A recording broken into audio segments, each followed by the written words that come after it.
आज हमने किया उत्तराखंड में गढ़वाल और कुमाऊं की सभी बड़ी खबरें। तो सबसे पहले बात कर लेते हैं कोरोना अपडेट को लेकर। तो भारत में कोरोना मरीजों की संख्या 3,53,206 हो गई है। वहीं 11,888 लोगों की मौत हो गई है। इस बड़ी खबर आई है चीन का दुस्साहस झड़प में भारत के 20 जवान शहीद हो गए हैं। 43 चीनी सैनिक भी ढेर हुए हैं।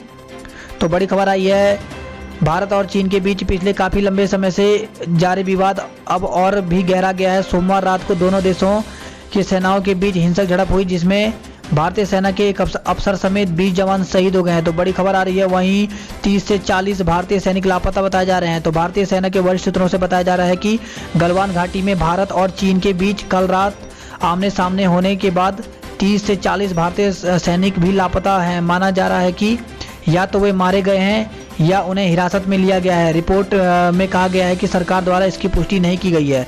तो बड़ी खबर है 30 से 40 भारतीय जो सैनिक हैं वो यहाँ पे लापता बताए जा रहे हैं। उत्तराखंड में कोरोना के 97 नए मरीज मिले हैं। इससे उत्तराखंड में कोरोना मरीजों की संख्या 1942 हो गई है। तो उत्तराखंड में मंगलवार को 97 और कोरोना पॉजिटिव मिले हैं। इसको मिलाकर के पूरे प्रदेश में कोरोना मरीजों की संख्या 1942 हो गई है। और इससे खबर आई है सुशीला तिवारी मेडिकल कॉलेज हल्द्वानी में एक कोरोना पॉजिटिव 56 वर्षीय महिला की मौत भी हुई है। तो इस प्रकार से प्रदेश में अब तक 25 लोगों की मौत हो चुकी है। तो स्वास्थ्य विभाग के अनुसार मंगलवार को आई जांच रिपोर्ट में 1222 सैंपल निगेटिव आए हैं, जबकि हरिद्वार जिले में 27 कोरोना के पॉजिटिव मामले मिले हैं। इनमें से 10 मरीज दिल्ली, 4 मुंबई, 1 बागपत से लौटे हैं। वहीं 12 मरीजों की ट्रैवल हिस्ट्री नहीं है। टिहरी जिले में 14 संक्रमित मिले हैं, जिसमें से 7 मुंबई, 5 पुणे और 2 पटियाला से हैं। देहरादून में 18 संक्रमित मिले हैं। इनमें से 2 स्वास्थ्य कर्मी भी शामिल हैं। वहीं अल्मोड़ा जिले में 10, पिथौरागढ़ में 7, उधमसिंह नगर में 8 और उत्तरकाशी में 5, पौड़ी जिले में 6 संक्रमित मरीज मिले हैं। वहीं 27 मरीजों को डिस्चार्ज भी किया गया है। और वहीं बड़ी खबर आई है भारत और चीन की झड़प के बाद सैन्य तैयारियों की समीक्षा की गई है। तो बड़ी खबर आ रही है रक्षा मंत्री राजनाथ सिंह ने चीफ ऑफ डिफेंस स्टाफ और तीनों सेनाओं के प्रमुखों से बैठक की है। इसके बाद रक्षा मंत्री ने विदेश मंत्री की तरफ से पीएम नरेंद्र मोदी को पूरी स्थिति पर ब्रीफिंग दी है। तो बड़ी खबर आ रही है इस प्रकार से भारत और चीन के बीच खूनी झड़प हुआ है। और इस बड़ी खबर आ रही है 10वीं और 12वीं की परीक्षाएं हो सकती हैं स्थगित। तो आपको बता दें कि सीबीएसई की जो बोर्ड की परीक्षाएं बची हुई हैं ये परीक्षाएं स्थगित हो सकती हैं। तो कोरोना के मामले लगातार बढ़ते जा रहे हैं। तो ऐसे में प्रस्तावित 10वीं और 12वीं की परीक्षाएं फिलहाल स्थगित की जा सकती हैं। साथ ही जिन विषयों की परीक्षाएं अभी होनी है उन विषयों में छात्रों को प्री बोर्ड या आंतरिक मूल्यांकन के आधार पर औसत अंक प्रदान कर प्रमोट किया जा सकता है। इसके अलावा छात्रों को एक और भी विकल्प दिया जा सकता है। उन्हें संबंधित विषयों के अंक सुधार के बाद परीक्षा का विकल्प भी शामिल किया जा सकता है। तो फिलहाल सीबीएसई की 10वीं और 12वीं के बाकी बचे विषयों की परीक्षाएं 1 जुलाई से प्रस्तावित हैं। इनमें 10वीं की परीक्षाएं सिर्फ उत्तर पूर्वी दिल्ली में होनी है। वहीं मानव संसाधन विकास मंत्री रमेश पोखरियाल ने मंगलवार को 1 जुलाई से प्रस्तावित सीबीएसई की बोर्ड परीक्षाओं को लेकर के मंत्रालय के आला अधिकारियों और सीबीएसई के चेयरमैन के साथ बात की है।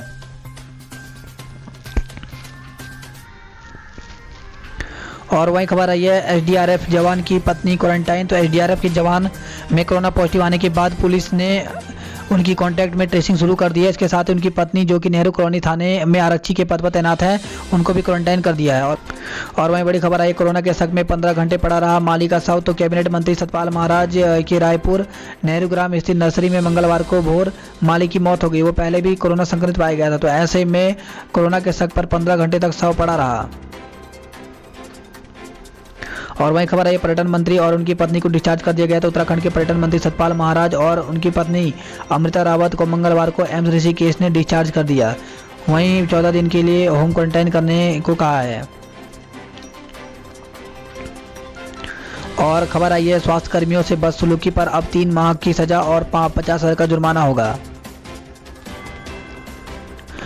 तो मुख्यमंत्री ने मंगलवार को प्रधानमंत्री के साथ वीडियो कॉन्फ्रेंसिंग की है। इसमें बताया है कि राज्य में 300 करोड़ के प्रोजेक्ट पर काम शुरू है। वहीं 110 करोड़ जो है स्वरोजगार के लिए जारी किए गए हैं। तो इस प्रकार से यहाँ पे पूरी जानकारी दी है। वहीं पीएम ने अनलॉक 1 पर स्थितियों पर चर्चा की है।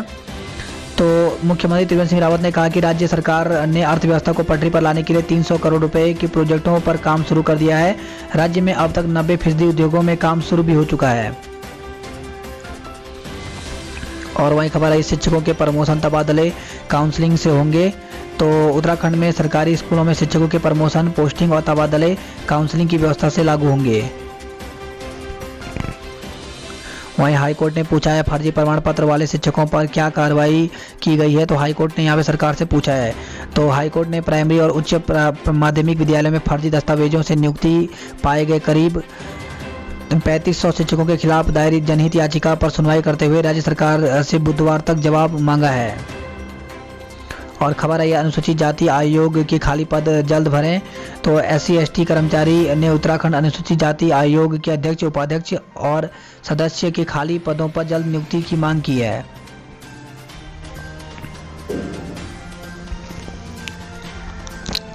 और देहरादून से खबर है जहां पे रायपुर स्टेडियम में 2000 बेड का कोविड अस्पताल तैयार किया गया है।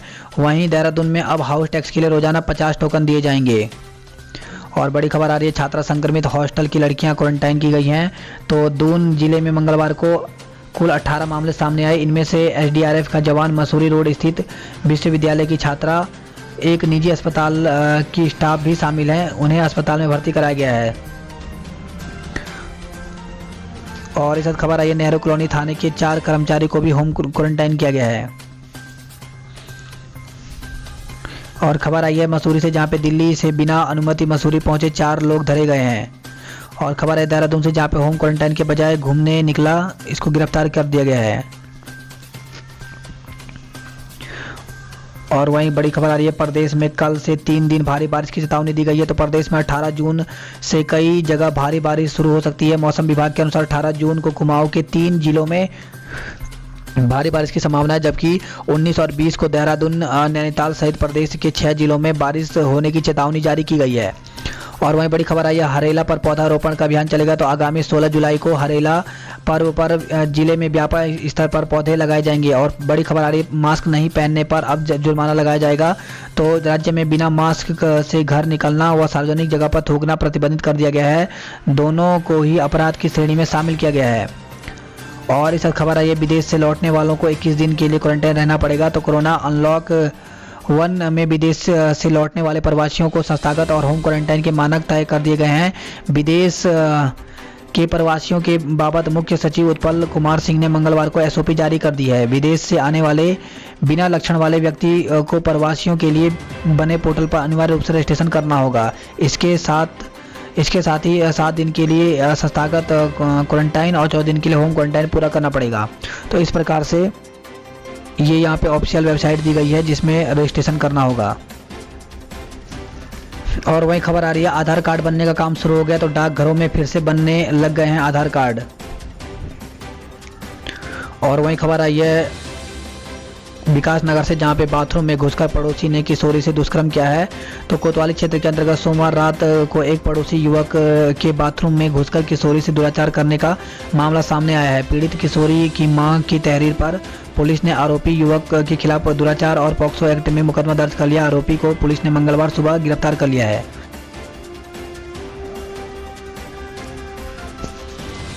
और वहीं बड़ी खबर आई है देहरादून के DAV कॉलेज के पास NSAI ने धरना दिया है। तो परीक्षा का परिणाम घोषित करने के लिए छात्रों ने धरना दिया है। तो 5वें सेमेस्टर के बैक पेपर और स्पेशल बैक पेपर का परीक्षा परिणाम घोषित करने समेत 4 सूत्री मांगों को लेकर के भारतीय राष्ट्रीय छात्र संघ ने धरना दिया है। और वहीं बड़ी खबर आ रही है एसिड अटैक पीड़ित महिलाओं को सरकार पेंशन देगी। तो प्रदेश सरकार एसिड अटैक से पीड़ित महिलाओं को पेंशन योजना शुरू करने पर विचार कर रही है। साथ ही प्रदेश में रहने वाली सभी ऐसी महिलाओं का मेडिकल सर्टिफिकेट भी बनवाया जाएगा। बात करते हैं विकासनगर की खबरों की। तो विकासनगर से खबर है जहां पे भाववाला में व्यापारी कोरोना संक्रमित मिला है। तो कैंसर की जांच कराने दिल्ली गया था। दून में कराए टेस्ट में पॉजिटिव निकला है।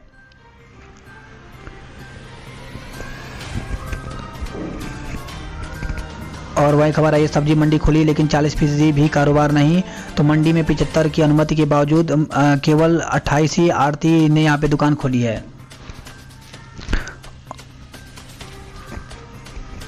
और वहीं खबर आ रही है नीट पीजी के तहत अब दाखिला कराना होगा कॉलेज में कंफर्म। तो नीट पीजी के प्रथम चरण में ऑनलाइन दाखिला लेने वाले छात्रों को अब 18 से 25 जून के बीच कॉलेज में रिपोर्ट करना होगा। और वहीं खबर आ रही है तुलसी और गिलोय से सुधरेगी देहरादून की सेहत। तो कोरोना महामारी से लड़ने के लिए जहां शरीर की इम्यूनिटी बढ़ाने पर जोर दिया जा रहा है, वहीं औषधि पौधारोपण पर भी यहां पे जोर दिया जा रहा है। और खबर आई ऋषिकेश है, जहां पे सरकार के खिलाफ परिवहन व्यवसायियों का आक्रोश, 2 वर्ष का कर माफ करने और अन्य मांगों को लेकर के आंदोलन किया गया है। खबर आई ऋषिकेश है, जहां पे बाइक टकराई है, युवक की मौत हो गई है। ऋषिकेश से खबर है, जहां पे गोली से घायल महिला का सफल ऑपरेशन किया गया है।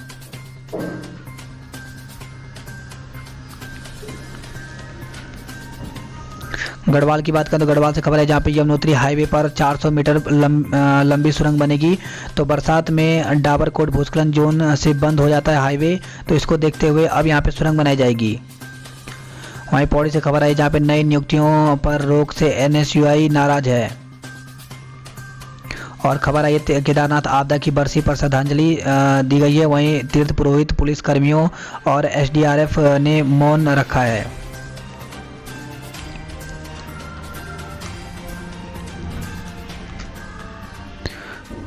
खबर आई है कोटद्वार से, जहां पे सील किए गए मोहल्ले में व्यापारी खोल रहे हैं दुकान। तो गोविंद नगर मोहल्ला सील होने के बाद भी चोरी छिपे बाहर निकल अपनी दुकान खोल रहे हैं व्यापारी।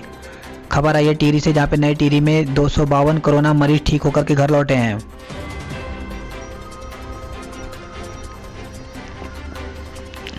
और बड़ी खबर आ रही है नई टिहरी से, जहां पे प्रधानों ने बजट न मिलने पर जताया आक्रोश। तो वर्तमान में कोविड-19 के चलते प्रधानों के समक्ष ग्राम सभाओं में आ रही समस्याओं के चलते उन्हें दिक्कतों का सामना करना पड़ रहा है। मंगलवार को चंबा ब्लॉक के प्रधान जिलाधिकारियों से मिले और उन्हें ज्ञापन सौंप करके समस्याओं का निराकरण की मांग की है। और इस खबर आई है प्रवासियों के रोजगार को तैयार होगी रिपोर्ट। तो मुख्यमंत्री त्रिवेंद्र सिंह रावत ने पलायन आयोग की बैठक में आयोग को निर्देश दिए हैं।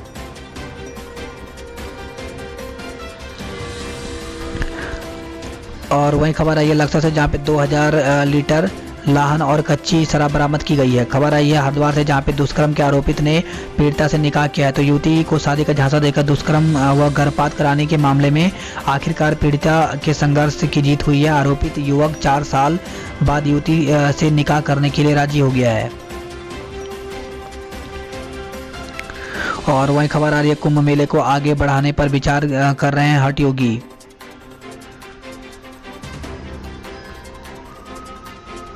इस खबर आ रही है होम क्वारंटाइन किए गए व्यक्तियों पर नजर रखेगा सेल्फ हरिद्वार पोर्टल। वहीं भेल क्षेत्र में मिले 2 कोरोना पॉजिटिव। तो हरिद्वार से खबर आई है। रुड़की से खबर है, जहां पे कैशियर ही निकला और लूट का मास्टरमाइंड। तो कर्मचारी के साथ मिली भगत कर तैयार की थी पटकथा। कैशियर और कर्मचारी समेत 3 को गिरफ्तार कर लिया गया है। और वहीं बड़ी खबर आ रही है हरिद्वार से, जहां पे कांग्रेसियों ने निशंक को ढूंढा गली गली। तो कांग्रेस कार्यकर्ताओं ने हरिद्वार सांसद और केंद्रीय मंत्री रमेश पोखरियाल निशंक को गली गली ढूंढा। उनके लापता होने के पोस्टर जगह जगह लगाए। कार्यकर्ताओं ने सांसद पर क्षेत्र पर अनदेखी का आरोप लगाया है। अल्मोड़ा से खबर है, जहां पे कर्मचारियों ने काला फीता बांध करके विरोध किया है। तो वेतन न मिलने और पदोन्नति नहीं होने से रोडवेज कर्मचारी खफा हैं। अल्मोड़ा से खबर है, जहां पे अल्मोड़ा में कोरोना के 10 नए मामले सामने आए हैं। और बात करते हैं नैनीताल की खबरों की। तो नैनीताल से खबर है, जहां पे 11 मेडिकल स्टोरों पर छापा मारा गया है। वहीं 5 के लाइसेंस निरस्त कर दिए गए हैं। तो हल्द्वानी में बगैर डॉक्टर की पर्ची की कई दवाइयां बेचने पर कार्रवाई की गई है। सरकार ने रोक लगाई है। और बड़ी खबर है रामनगर से, जहां पे किशोरी के अपहरण पर 2 लोगों को गिरफ्तार किया गया है।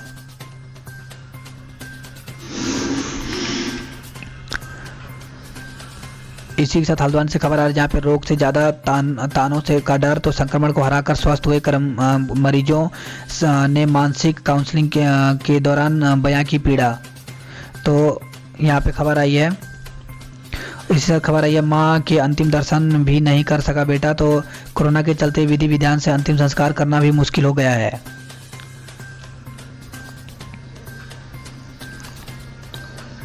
और बड़ी खबर है हल्द्वानी से, जहां पे युद्ध हुआ तो चीन को मुंह की खानी पड़ेगी। तो लद्दाख सीमा पर भारत के जाबाजों की शहादत की खबरें से भड़के पूर्व सैनिक, चीनी उत्पादों का बाइकआउट करने का आह्वान किया है। और वहीं बड़ी खबर आ रही, पुतले में लगी आग लपटों से बचे पूर्व दर्जा राज्य मंत्री। तो प्रदेश भर में मंडियों और आउटसोर्स के तहत काम करने वाले लोगों को नौकरी से निकालने और पेट्रोल डीजल के दाम में लगातार वृद्धि से भड़के कांग्रेसियों ने मंगलवार को बुद्ध पार्क में प्रदर्शन कर सरकार का पुतला फूंका। कहा कि महामारी के दौर में नए रोजगार की संभावना खत्म हो चुकी है, इसके बावजूद मंडियों में तैनात लोगों को बाहर का रास्ता दिखाकर रोजगार छीनने की कोशिश की जा रही है। वहीं पुतला दहन के दौरान पूर्व दर्जा मंत्री इसकी जिद में आ गए, तो इसकी चपेट में आने से बाल बचे हैं। तो देख सकते हैं इस प्रकार से जब आग यहाँ पे जल रही थी तो उसी समय इसकी चपेट में आ गए थे।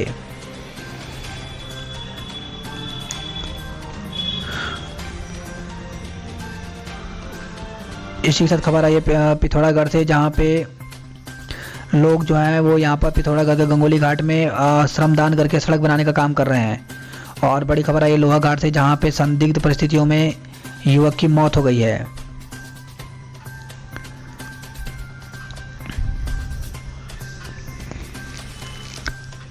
और वहीं खबर आई है पिथौरागढ़ से, जहां पे हमें भी सैटेलाइट फोन दो वरना आंदोलन। तो विकास खंड मुंशियारी के तल्ला जोहार क्षेत्र के बांसबगड़ न्याय पंचायत के अति दुर्गम क्षेत्र में स्थित 10 ग्राम पंचायतों के ग्रामीणों ने सैटेलाइट फोन की मांग को लेकर के नाचनी में प्रदर्शन किया। 15,000 की आबादी वाले इस इलाके के लोगों ने अब उग्र आंदोलन की चेतावनी दी है।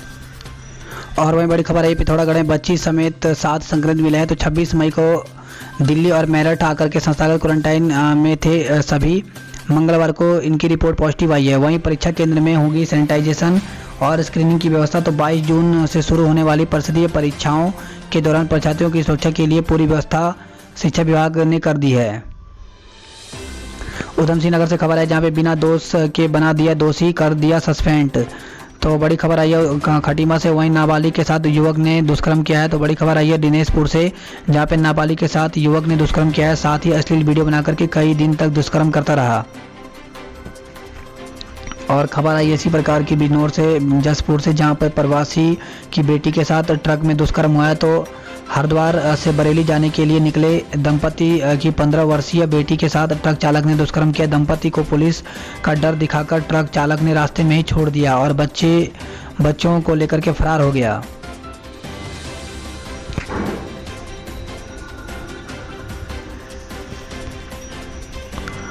और वहीं खबर आई है जिले में 8 संक्रमित आदर्श कॉलोनी कंटेनमेंट जोन घोषित कर दिया गया है। तो दिल्ली व निजी लैब में हुई संक्रमण की पुष्टि। 3 काशीपुर, रुद्रपुर और बाजपुर में 2-2 और खटीमा में 1 कोरोना पॉजिटिव मरीजों की संख्या यहां पे बढ़कर के 122 हो गई है।